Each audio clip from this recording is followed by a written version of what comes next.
Hello बच्चों, चलिए सवाल को पढ़ते हैं। इसमें है two ions having masses in the ratio 1:1 and charges 1:2 are projected into uniform magnetic field perpendicular to the field with speeds in the ratio 2:3.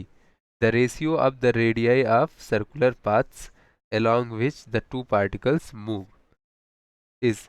तो बच्चों यहाँ पर 4 ऑप्शन गिवन है, हमें करेक्ट ऑप्शन सिलेक्ट करना है। तो यहाँ पर बच्चों अगर हम देखें कि अगर यूनिफॉर्म मैग्नेटिक फील्ड बच्चों बी हो और यहाँ पर वी क्या है, वी अगर यहाँ पर चार्ज पार्टिकल की वेलोसिटी हो तो उस पर जो लगने वाला मैग्नेटिक फोर्स होता है बच्चों इस तरीके से, वो होता है Q V B sine theta. इस तरीके से जहाँ पर क्यू क्या है, चार्ज पार्टिकल पर चार्ज कितना है, वी क्या है, चार्ज पार्टिकल का वेलोसिटी, और बी है यूनिफॉर्म मैग्नेटिक फील्ड, और थीटा क्या है बच्चों, वेलोसिटी और मैग्नेटिक फील्ड के बीच में एंगल है। तो बच्चों यहाँ पर यदि एंगल जो है यहाँ पर वो कितना हो, वो 90 डिग्री हो, यानी कि जो पार्टिकल है वो फील्ड में परपेंडिकुलरली एंटर करता है यहाँ पर, तो थीटा कितना होगा, 90 डिग्री होगा। तो ऐसी सिचुएशन में जो मैग्नेटिक फोर्स होगा वो कितना हो जाएगा, वो हो जाएगा क्यू वी बी इस तरीके से। तो बच्चों जब परपेंडिकुलरली एंटर करता है फील्ड में तो पार्टिकल क्या होता है, सर्कुलर पाथ पर मूव करने लगता है।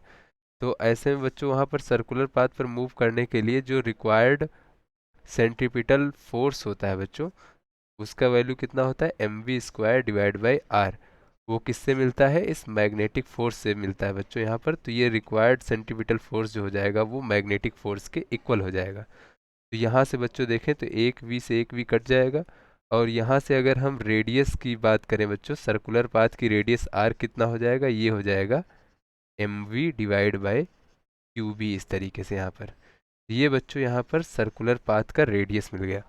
तो यहाँ पर बच्चों हमें रेशियो किसका कैलकुलेट करना है, रेडियाई ऑफ सर्कुलर पाथ्स। तो दोनों चार्ज पार्टिकल के सर्कुलर पाथ की रेडियस का क्या करना है बच्चों, रेशियो कैलकुलेट करना है। तो यहाँ पर अगर हम R1 की इक्वल टू लिखें बच्चों तो कितना हो जाएगा, ये हो जाएगा M1 V1, पहले पार्टिकल के लिए लिख रहे हैं बच्चों, Q1 और B जो है बच्चों मैग्नेटिक फील्ड की इंटेंसिटी है, तो वो दोनों के लिए तो सेम ही होगी।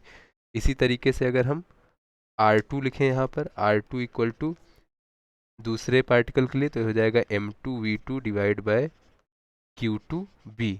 तो बच्चों हमें R1 रेशियो R2 कैलकुलेट करना है, तो हम R1 को R2 से डिवाइड कर देंगे इस तरीके से। तो ये हो जाएगा बच्चों इस तरीके से M1V1 डिवाइड बाय Q1B, और ये होल डिवाइड बाय कितना हो जाएगा बच्चों, M2V2 and divide by Q2B।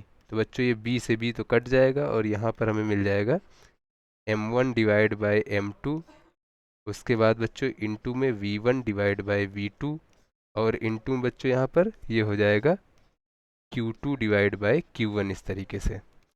तो यहाँ पर बच्चों देखें तो M1 डिवाइड बाई M2 यानी दोनों के मासेस का रेशियो, ये 1:1 गिवन है तो इसकी वैल्यू 1 हो जाएगी बच्चों।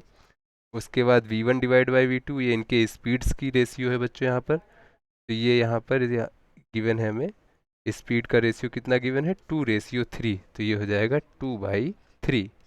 उसके बाद बच्चों उनके चार्जेस का रेशियो 1:2 गिवन है, यानी कि Q1 डिवाइड बाई Q2 कितना है, 1/2। लेकिन बच्चों यहाँ पर हमें वैल्यू पुट करना है Q2 डिवाइड बाई Q1 का, तो ये हो जाएगा 2 डिवाइड बाई 1। तो यहाँ से बच्चों उनके रेडियाइज का जो रेशियो है वो हमें मिल जाएगा 4 डिवाइड बाय 3, तो रेशियो हो जाएगा 4:3। तो अगर हम अपने ऑप्शंस को देखें तो फर्स्ट ऑप्शन हमारा करेक्ट होगा। Thank you.